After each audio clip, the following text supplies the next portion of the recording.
programa Sintonia, e hoje trazendo um assunto que importa para o nosso futuro, porque o nosso futuro são as crianças e os adolescentes. O programa Sintonia tem primado por trazer temas da sociedade, aquilo que vai fazer bem para o nosso equilíbrio, e também temos que pensar o que está sendo feito pelas nossas crianças e pelos nossos adolescentes. Eu vou tirar a máscara para que vocês possam entender melhor, mas eu fiz questão de mostrar que quando eu trago um convidado para gravar o Sintonia, eu sempre cuido, eu sou politicamente correta, tá? E vou convidar agora uma pessoa muito querida, que gosta muito de música e tem um papel muito importante na nossa sociedade. Eu tenho aqui comigo hoje, que eu convido agora para sentar com a gente. Tudo bem, Eduardo? Tudo bem. É o doutor Eduardo Gouveia, se quiser tirar a máscara pode tirar. E ele é desembargador, nosso magistrado desde março de 85. Ele tem um papel dentro da sociedade brasileira. Ó, vocês não liguem porque faz parte do cenário aqui e gostou do meu convidado, tá? Neto deixa com a gente, fazer o quê, né? Quem é Eduardo Cortes de Freitas Gouveia? Magistrado desde março de 85, ele foi coordenador da Infância e da Juventude do Tribunal de Justiça de São Paulo. Um trabalho maravilhoso que nós vamos falar sobre isso. E presidente do Colégio de Coordenadores da Infância e da Juventude, também dos Tribunais de Justiça do Brasil. Tem assento na 7ª Câmara de Direito Público do Tribunal de Justiça de São Paulo. Tá tudo meio consigo aqui, eu preciso adivinhar, tá? Muito bem. Seu Eduardo, o que é que se pode fazer pelas nossas crianças e adolescentes? Você considera assim que a base das escolas precisariam ter um olhar mais profundo para essas crianças? Sem dúvida. Olhando para o nosso internauta lá. Prazer estar aqui que bom, né? no nosso programa e responder sobre a área da infância e juventude que eu cuido e me dediquei muito na vida. Nesses 36 anos de magistratura, fui juiz da infância em várias comarcas, depois mesmo no Tribunal de Justiça. Eu durante 6 anos atuei numa Câmara que tinha a competência em 2º grau do Estatuto da Criança e do Adolescente, que é a nossa legislação, carinhosamente chamamos de ECA, Estatuto da Criança e do Adolescente, que é uma legislação de primeira grandeza no contexto mundial, no que diz respeito à formação de jovens, para que tenham oportunidade de, ao atingirem a maioridade, ter a cidadania plena, independentemente do lar em que venham a nascer. Aqueles que nascem em lar de pessoas cultas, que têm possibilidade, que têm capacidade econômica, sorte deles. Agora, outros que infelizmente não têm essa mesma origem, o Estatuto prevê uma série de políticas públicas para que as crianças não sejam desassistidas e consigam, durante a adolescência, a infância e juventude, adquirir todos os conhecimentos, terem todas as assistências necessárias para chegarem à cidadania plena com autocapacidade. Olha, isso assim, me é uma honra receber você aqui para falar disso, porque o que eu sinto assim, o futuro do mundo, não é do Brasil, de São Paulo, o futuro do mundo está nas crianças. Se a gente não cuidar da base da criança, do adolescente, que adulto ele será?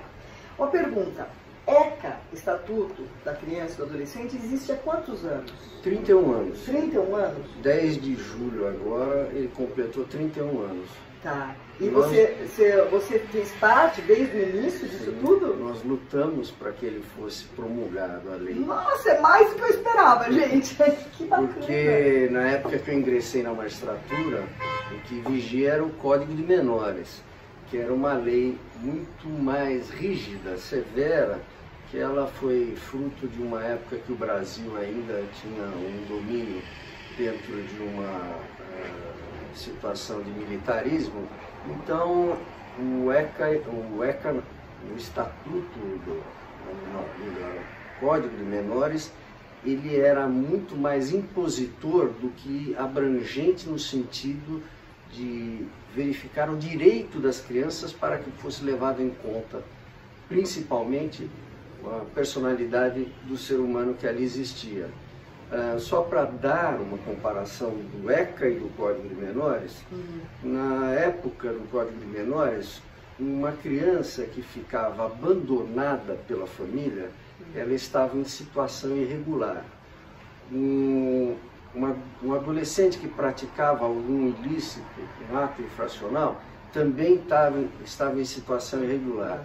Então, qualquer coisa que fosse feito a criança saía prejudicada. Hoje não.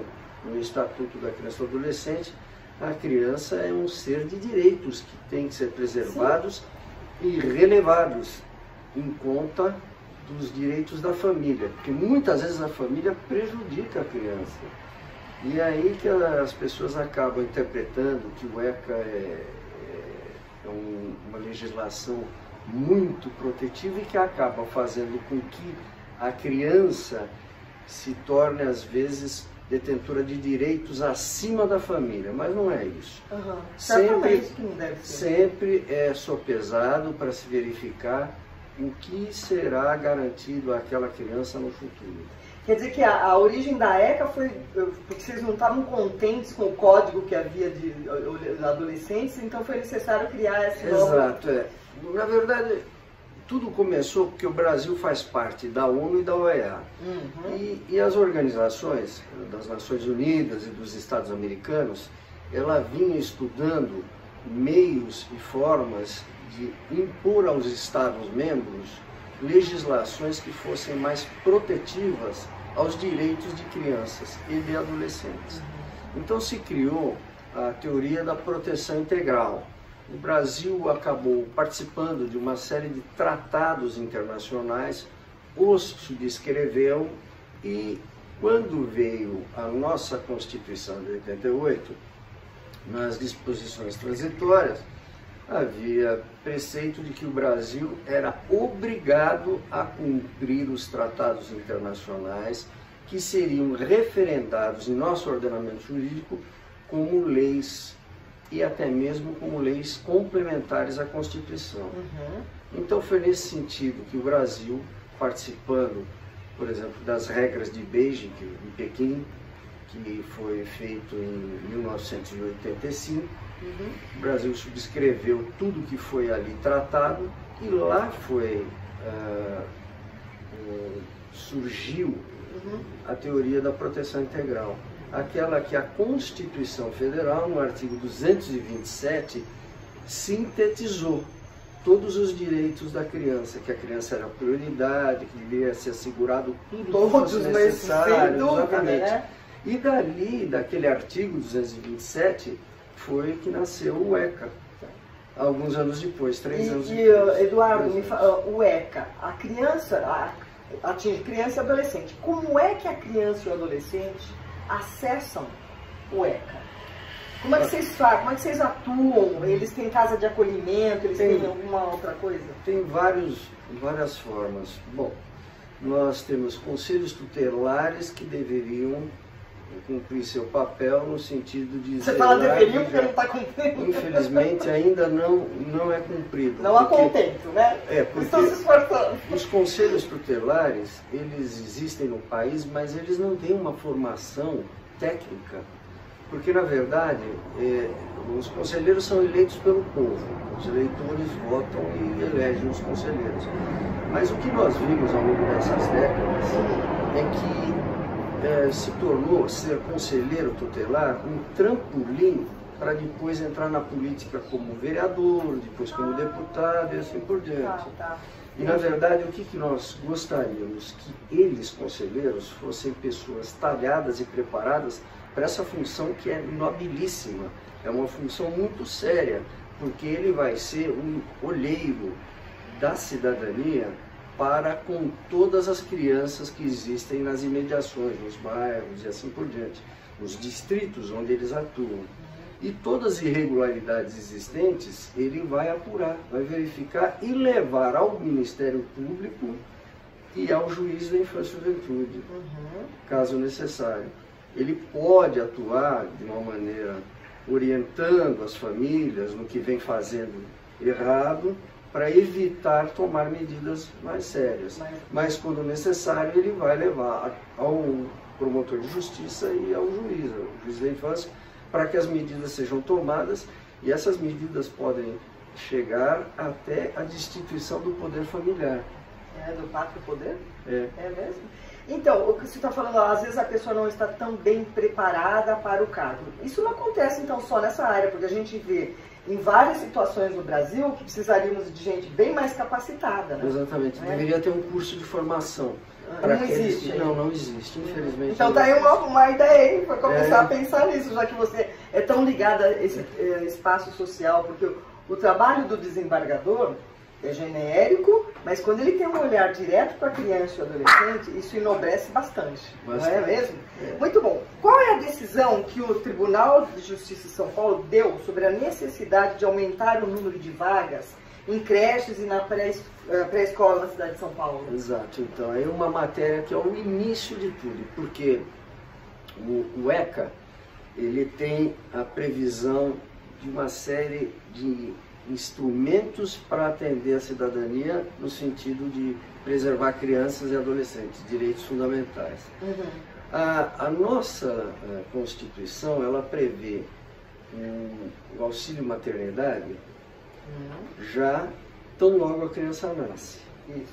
Então, hoje nós temos 180 dias de afastamento da mãe do trabalho. Para quê? Não é para a mãe isso, é para a criança. Porque a criança precisa ser assistida. O ser humano é o ser mais dependente de todos os animais mamíferos, né? existentes no planeta. É verdade. Porque se nós deixarmos uma criança aqui por algumas horas, um dia, no máximo 2 dias, ela morrerá. Não tem autossobrevivência, não tem autocapacidade. E ela precisa da mãe. Precisa da mãe. Então, esses 180 dias... Já foi um ganho, porque não era tudo isso. Não, era 120, depois passou para 180. Há países que dão um afastamento por 2 anos. Sério? Porque é a primeira infância. Porque é mas justamente a primeira infância. E o Estado bancando. E o Estado banca. São os países do norte da Europa. São países extremamente desenvolvidos. Um dia chega lá, né, gente? A renda per capita é altíssima e por conta disso eles podem fazer isso. Então a criança, para esses povos, para esses países, é a coisa mais importante que existe. Inclusive pode amamentar até os 2 anos, que é o indicado. Exatamente, né? Precisa ter assistência, porque depois de 2 anos a criança aí já toma uma outra dimensão, uma outra forma. Então o que nós temos aqui? O afastamento da mãe por 180 dias, que é para ficar com a criança durante esse período. Depois desses 180 dias ela vai voltar ao trabalho. Aí o que vai acontecer? A criança é deixada na creche. Tem que ser numa creche. Exatamente. Por isso é muito importante a existência das vagas em creche. E aqui em São Paulo nós tínhamos um déficit que era histórico. Sim. E em 2012 teve uma decisão da Câmara Especial do Tribunal de Justiça, que tem a competência em 2º grau para apreciar toda a matéria do ECA, do Estatuto da Criança e do Adolescente. Acabou-se decidindo da criação de 150 mil vagas de creche e pré-escola durante um período. Os autores dessa ação foram algumas organizações não governamentais, bem como o Ministério Público Paulista e a Defensoria Pública Paulista. E depois de dar essa decisão, que determinou um prazo para cumprimento, o prefeito tinha um prazo para cumprimento dessa decisão, o decano do Tribunal de Justiça, que era o relator do processo, ele delegou ao coordenador da Infância e Juventude o poder de fiscalizar o cumprimento da decisão. E na época o coordenador da Infância e Juventude era eu. Nossa, que bom! Ai, eu estava quase achando assim, será que não deu certo? Se foi você, então garantiu, né, Eduardo? De um certo modo, sim, nós conseguimos, mas foi a duras penas pelo seguinte, porque eu, quando me vi na situação de cumprir a decisão, eu disse, meu Deus, o que eu vou fazer aqui? Que desafio, né? Foi um desafio. Aí acabei tendo uma ideia, porque dentro da nossa vivência, ao longo de tantos anos na magistratura, a gente sabe que para cumprir uma decisão, a gente precisa das partes colaborarem. Quem? O autor e o réu, o requerente e o requerido. Então eu acabei criando um comitê na Coordenadoria da Infância e Juventude, que era composto pelo Ministério Público, Defensoria, as ONGs, que eram os autores da ação, e, de outro lado, a Prefeitura, que tinha que criar aquelas vagas. E tinha que obrigá-la a criar. Exato. E nós acabamos fazendo um cronograma de cumprimento. Trimestralmente, nós fazíamos reuniões em que o secretário da Educação, secretário municipal da Educação, vinha para a reunião na coordenadoria e se reportava a todos para mostrar o que ele vinha cumprindo. Se já estava em andamento. Exatamente. Bom, o cumprimento daquela decisão era para ser feito até 31 de dezembro de 2016, pelo prefeito à época. Mas não conseguiu, porque era uma coisa muito complexa, uma coisa muito grande e que eles não tinham condições de... Mas parcialmente conseguiram? Aí é que tá. Aí nós devolvemos a decisão com esse problema para o decano, que não mais era o decano daquela decisão. Sim, era outro. E o decano, que é o decano atual, o Zé Carlos Xavier de Aquino. Ah, não! Zeca Aquino, ó, você está sendo esperado aqui. O Zeca também é meu querido amigo. Puxa, gente, eu estou importante. 2 amigos desembargadores, tá bom demais. É o Zeca hoje? Ainda é. Ah, decano, que bom! Então ficou mais... Que é o magistrado mais antigo que tem no tribunal, ele tem a função de decano e ele compõe como titular a Câmara Especial. E a competência caiu para ele, a jurisdição, no caso, ele era o relator, e aí nós acabamos fazendo, por ele que mandava, tinha jurisdição, ele acabou fazendo uma nova audiência de tentativa de conciliação para formatar um novo acordo para cumprimento. Para a meta ser atingida. Exato, e naquela ocasião ficou delineado, na época já era o João Dória o prefeito, e eu me lembro que não foi o João Dória quem compareceu à audiência designada, mas sim o Bruno Covas, e o Bruno era o vice-prefeito, e acabou se comprometendo a cumprir tudo até 31 de dezembro de 2020. E nós conseguimos cumprir a meta das 150 mil vagas. Meu coração aqui começou a acelerar, falei, o Bruno está nos ouvindo, tomara que ele tenha conseguido, e ele conseguiu. 150 mil vagas de creche e pré-escola, enfim, foi cumprido. Nós continuamos com a... Isso é uma excelente notícia. Eu acho que uma das grandes notícias do Sintonia, que só traz boa notícia, é essa. Vocês conseguiram 150 mil vagas para de creche e pré-escola. E hoje, todas as vagas que são requisitadas, elas são atendidas. Porque se tornou um círculo vicioso dentro do esquema que foi montado, da criação de vagas, e a demanda está sendo... Isso que eu ia perguntar, hoje a criança que precisa de uma creche, ela encontrará uma creche? Nós temos um certo receio de que a situação da Covid-19 tenha mascarado um pouco a necessidade. Nós temos esse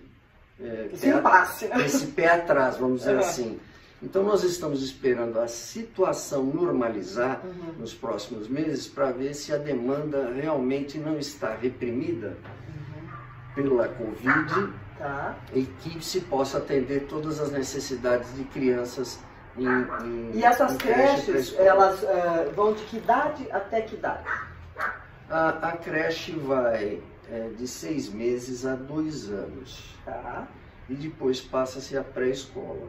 A pré-escola a partir dos 2 anos. E nós já temos o suficiente? Sim, foi atendido até agora. Nossa, que notícia Mas boa. Tem muitas, foram criadas muitas vagas. O secretário municipal de educação nos mostrou todos os quadros do que foi feito. E o nosso grupo o comitê de monitoramento, ele cresceu muito, porque eu acabei abrindo para uma série de organizações não governamentais que desejassem participar, para somar. Sim. Não para criticar, para brigar, e sim. Para se promover, né? Exato, que fosse para trazer algo no sentido positivo da gente crescer e fazer com que a prefeitura cumprisse aquilo. E foi feito, mesmo porque até a qualidade da oferta do produto, da vaga em creche, foi bem melhorada. No que diz o aspecto físico das instalações, os profissionais que trabalham, porque numa creche não é só um local de 4 paredes para abrigar crianças, você tem toda a infraestrutura dos educadores, dos monitores, psicólogos, assistentes sociais, médicos, tudo isso. E é tão importante isso que a gente gosta de falar, e quando começa a falar se empolga. Pode falar tudo, porque boa notícia sempre. Porque aí você tem um controle da saúde das crianças. Verdade. Sabe? E é uma forma que o Estado tem até de controlar e ver o que está acontecendo com as crianças. Né? Porque muitas vezes você tem crianças que têm algumas deficiências, que têm algumas doenças que podem ser tratadas na primeira infância. Certo. E se tratadas a tempo, elas não vão desenvolver e se torna problema. Exatamente. Então muitas vezes você pega uma criança e põe no meio de outras crianças, que é um momento de contato, e aquela criança se mostra, vou dar um exemplo, ela se mostra muito agressiva, arredia e se diferencia das demais. Então os educadores, os profissionais, os técnicos, eles têm que observar aquela criança para ver o que vem ocorrendo com ela. Por exemplo, se em casa ela ela pode estar recebendo tratamento violento por parte dos pais e que ela efetivamente descarrega isso quando ela tem contato com os demais. Ou ela pode ter alguma patologia. Ou não enxergar direito, ou não escutar direito. Ou muitas vezes problema de audição, que faz com que as pessoas se tornem ou desligadas ou agressivas por conta disso. Uma série de coisas. Então, uma forma que o Estado tem de controlar a saúde da criança e ver se ela necessita de algum amparo a mais para não postergar a solução daquilo. Porque muitas vezes a criança vai crescendo e aí já atinge um patamar de irreversibilidade. Poderia até ter visto antes. Então é isso tudo nos países, por isso que eu digo que nos países mais envolvidos, eles conseguiram chegar a um ponto de todas as crianças terem uma saúde 100% por conta disso. Sim. As famílias são educadas para isso e quando não, eles também observam isso. E no caso, por exemplo, se vocês detectam que aquela criança está agressiva por problemas em casa, vocês chegam até a família? Aí a família é chamada e aí vem toda a parte de psicólogo, assistente social, e vai orientar essa família. Ver o que está ocorrendo. Gente, isso aí vocês estão sabendo? Precisamos divulgar mais esse tipo de ação, porque às vezes fala assim, deixa lá numa creche, não tem ninguém preparado. E como o doutor está falando, parece que a coisa está mudando e muito. E eu me sinto assim, muito feliz de você ser responsável por ter ajudado nesse sentido. Eu fui responsável durante um período e hoje nós temos, na verdade, a estrutura do Tribunal de Justiça de São Paulo na área da infância é muito grande.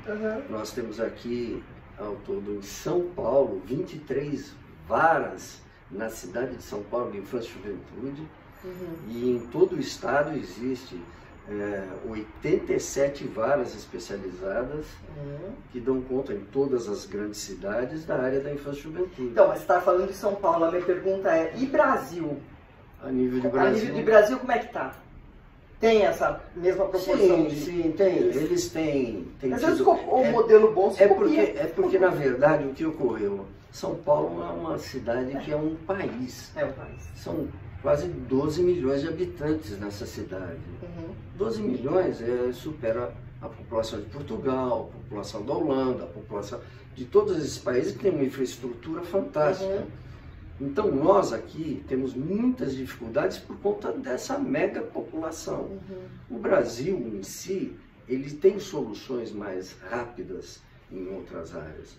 Nós aqui, por exemplo, a nossa antiga FEBEM, hoje Fundação Casa, ela não conseguia dar conta do problema dos adolescentes infratores. E hoje nós temos a estrutura, hoje nós temos a estrutura da Fundação Casa, que atende a demanda e as necessidades de infratores. E também, no sentido, aí são adolescentes, também foi evoluindo, assim, vocês têm pessoas mais bem preparadas? Sim, foram bem mais preparados. Hoje em dia está muito mais técnico, um pessoal que é conhecedor da matéria, é instruído quando ingressa na Fundação Casa para dar conta da resposta que as adolescentes porque se você precisam. cuidou da infância, provavelmente essa criança que teve esse acolhimento, ele já não vai ser um adolescente pode até ser, mas a base é tudo, né? Exato. A base é tudo. Eu queria perguntar, porque a gente sempre tem meia hora, né? E se precisar você volta, tá? Mas é um assunto assim que assim, me toca. A adoção de crianças, isso é uma polêmica, né? Tem muita demanda de pessoas para adotarem ou está sobrando criança? Não, são os dois. Na verdade são os dois. Tem muito casal querendo adotar e tem muita criança sobrando. Você vai dizer, mas como? Então, tá incongruente. Tem muito casal que quer adotar recém-nascido. Tá, não quer mais cuidar. Então aí nós vamos entrar numa situação que é o que nós sempre nos preocupamos.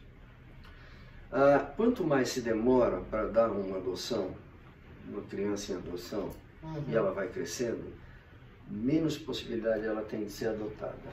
Verdade. Porque nós, seres humanos, temos uma tendência natural a querermos adotar a criança quando ela nasce, quando está novinha. Muitos têm aquele sonho de ter o filho e não conseguem, então eles vão substituir o filho natural por uma adoção e querem ter o filho desde novinho. Sim, para vivenciar aqueles momentos. Então, para criança nova, tem fila e demora. E nem tantos bebês. Nem tantos bebês, mesmo porque a grande orientação do ECA, do Estatuto, em todo o Brasil, em todos os tribunais de justiça, é para se evitar ao máximo que a mãe entregue o filho. Que ela permaneça com o bebê. Por que ela vai entregar o filho? Muitas vezes é por problema financeiro. Não é o principal motivo. Exato. Então hoje existem políticas públicas para dar assistência a essa mãe, para evitar que entregue o filho. Porque entregar um filho é um ato mais insano. Só de você falar dói aqui. Assim, exato. Porque o arrependimento vem, nós sabemos disso. Eu fui juiz da infância, juiz menores ainda naquela época, quando não tinha tanto sigilo nas adoções e nas entregas, e eu sofri muito numa comarca porque as mães naturais, elas acabavam sabendo para onde iam parar os seus filhos, e depois quando começavam a crescer e elas mudavam de situação de vida, elas recompunham a vida, elas iam atrás da criança e era um inferno para a criança, para os pais adotivos, para ela, para tudo. Então é um caos. Então, hoje o que se faz, a política é sempre se deixar com a mãe natural, com os pais naturais. O primeiro ponto seria manter a mãe. Depois, o que se passa para a família estendida? O que é a família estendida? São os familiares, os parentes próximos. Se os pais não podem, os pais naturais não podem ficar com a criança, a gente procura a família estendida, a família próxima para ficar. Avós, tios, alguma coisa assim. Exatamente. E a última das alternativas é justamente da adoção. Só que quando se dá uma criança em adoção, é uma renúncia sem volta. Não é para saber para onde vai a criança. E por isso que tem que ter o sigilo. É para garantia de todo mundo. Hoje, o que nós temos aqui no Estatuto, e isso é uma coisa que pouca gente sabe, é que enquanto criança, enquanto adolescente, esse ser humano não vai saber quem são os pais naturais. Mas quando ele atingir a maioridade, os 18 anos, ele tem o direito de saber a origem dele e é dado a ele todos os direitos de acesso aos pais naturais. Isso faz parte isso é importantíssimo, porque é a identidade dele, né? Por isso que não se deve jamais ocultar da criança que ela é adotada. Perfeito, perfeito. Porque se você ocultar e um dia ela souber, ela vai se revoltar com você. Sim, não, vai causar um trauma. Exatamente. Então, É um círculo vicioso, isso é um... Eduardo, eu fico muito feliz com essas informações que você está nos dando, porque eu desconhecia aquilo, eu sempre acho assim, não está funcionando, mas pelo visto está funcionando. Funciona, a justiça é sempre preocupada com isso. E aí que vem então a nossa história. Quando se dá uma criança em adoção, renuncia-se. Agora, criança recém-nascida são poucas e tem muitos casais esperando. Conforme vai crescendo a faixa etária da criança, começa a ter criança sobrando. E aí tem crianças, adolescentes que acabam ficando até os 18 anos sem adoção? Até os 17 anos, 11 meses e 29 dias. Chega no... E aí tem que pôr pro mundo essa pessoa? Aí diz, olha, hoje você Ai, vai deixar esse lar aqui que foi teu lar. Você vai... Mas aí tem assistência no pós? É para ter, né? Nós estamos lutando para que seja criado isso, mas não conseguimos até agora. Existem algumas cidades no Brasil que já estão atendendo isso, mas nós não temos. Então, muitas e muitas vezes, um adolescente fez 18 anos, se tornou adulto, ele pega as coisas dele e vai procurar um lugar para ficar. E, por exemplo, nesse tempo que ele passou no orfanato, ele foi preparado para a vida, ele teve uma profissionalização, estudou, claro, tem escola, né? Mas ele tem uma profissão para sair dali e ter uma profissão? Sim, muitas e muitas vezes ele sai com alguma profissão. Né?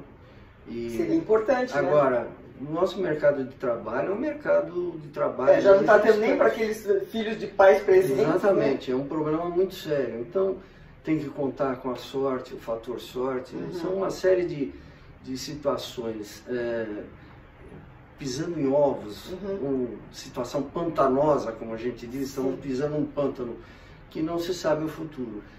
O que eu fiz, que isso era uma coisa que vinha comigo aqui dentro, eu ficava muito assim chateado com o fato de crianças irem crescendo, serem esquecidas e aí chegavam aos 18 anos, eu te espero e vai para a rua.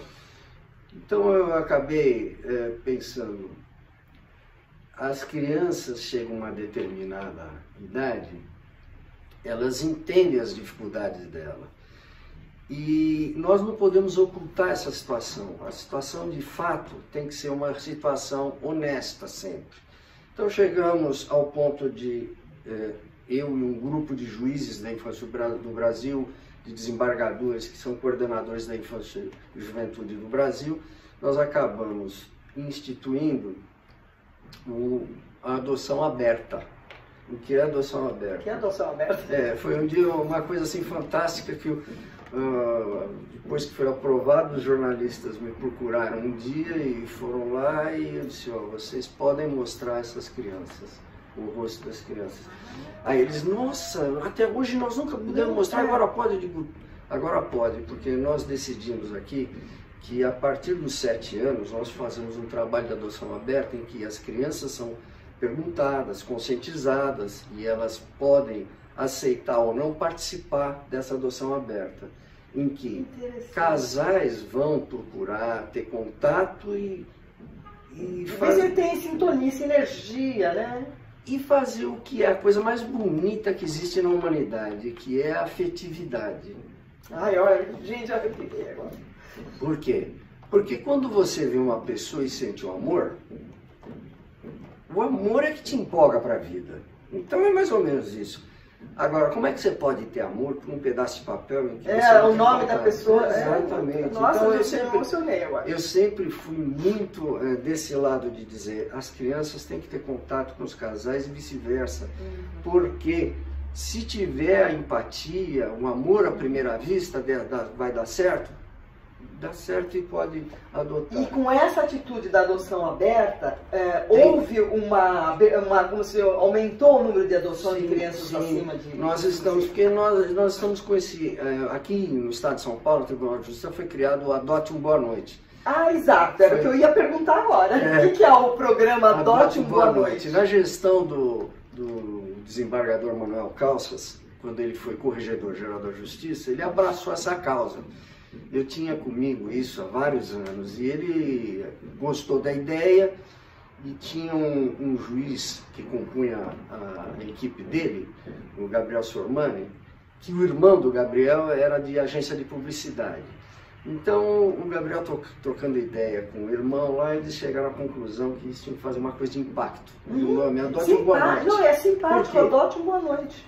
Porque na nossa pesquisa, nós vimos que o que mais as crianças sentiam falta é de alguém, quando ela fosse dormir, para chegar lá, dar um beijinho, dar uma boa noite.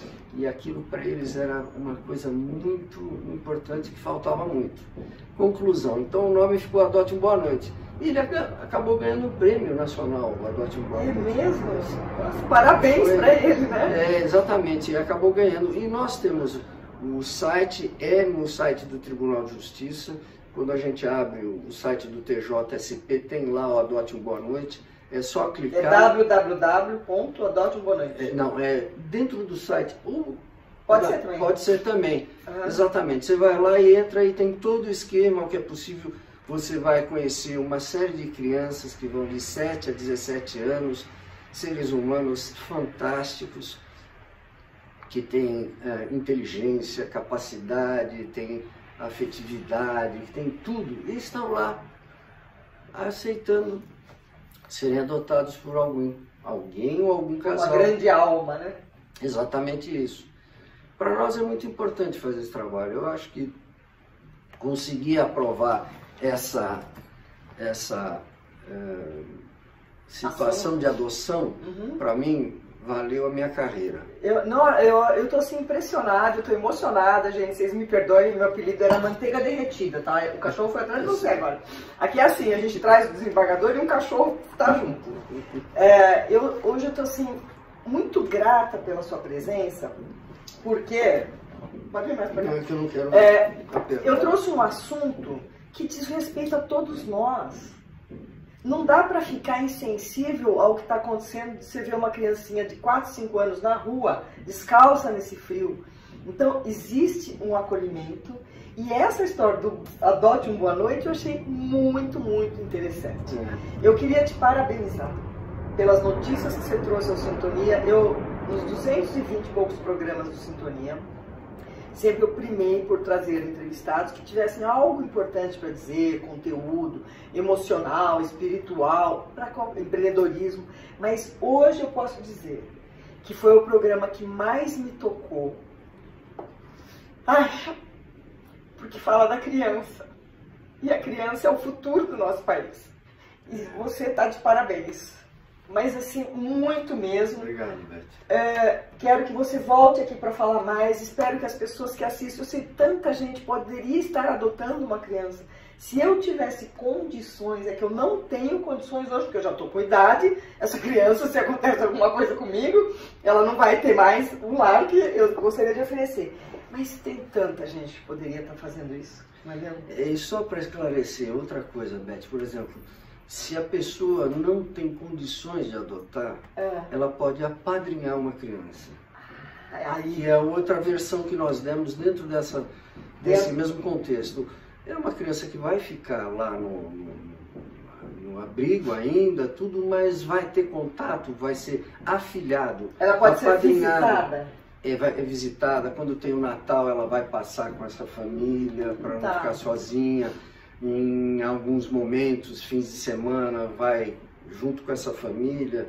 E essa família vai assistir essa criança, esse jovem, inclusive no aspecto profissional, para ele se preparar. Pode até abrir uma poupança para ela. E mesmo para fazer cursos profissionalizantes, coisas assim, e que é muito importante. E essa criança, esse jovem, ele acaba se sentindo mais fortalecido com isso. Sem dúvida. Porque embora ele não conviva, ele não vá ser adotado por uma questão de dificuldades da família, mas essa família vai assisti-lo e vai dar um amor, um afeto a ele em certos períodos de essa é uma outra grande possibilidade. Nós a gente pensamos pode, por exemplo, se eu resolvo, você tem os orfanatos, depois eu vou conversar a parte com você aqui, porque eu gostaria de saber. Eu gosto muito de falar, eu gosto de tocar. É possível, digamos que eu fosse assim, frequentar um lugar desse, dar uma aula de música. Sim. Sabe? E eu me sentiria muito bem fazendo isso. É uma forma de você Não é uma forma de ajudar? Sim, exato. Sabe? Dar uma noção de música. Ai, gente, eu vivo falando para Deus assim à noite. Deus, me mostra o caminho, onde que eu posso ajudar, porque eu procuro sempre ajudar a mim e ajudar ao meu próximo. E trago aqui o Dr. Eduardo Gouveia, que está me dando essa possibilidade. Eu queria te deixar uma última pergunta. Foi para você a sua missão de vida essa? Eu acredito que sim, dentro da área da infância. Sente como uma missão isso?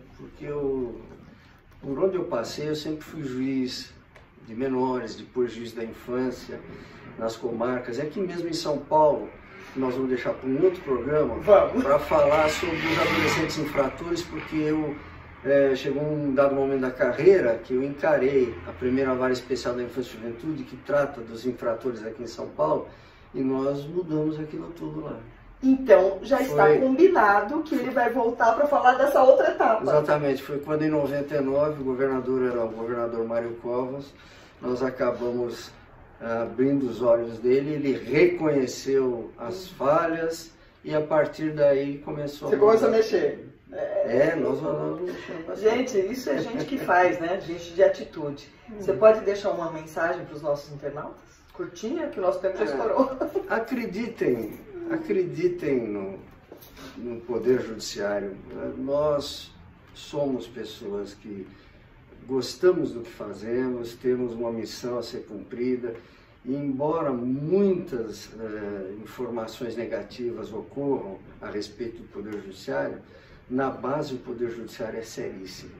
É composto por seres humanos capazes e muito dedicados. E aqui temos um exemplo ferrenho sobre o que ele está acabando de declarar. Muito orgulho de ter aqui, muitíssimo obrigado. E já anota na agenda que você vai voltar, porque se nós falamos hoje da criança, nós vamos falar também do adolescente. Tá bom. Pessoal, que este programa aqui marque, toque o coração. Se você não pode adotar uma criança como eu não posso, pergunte-se o que é que eu posso fazer por uma criança, mesmo não tendo ela no dia a dia na minha casa. E quem sabe isso se torna o seu Ikigai, que é o nosso propósito, é o que para que estamos aqui. Muito obrigada, doutor. Super obrigado. E vamos esperar o Zeca Aquino, que vem aqui também, tá bom? Se Deus quiser. Até a próxima quinta-feira. Obrigada a todos, hein?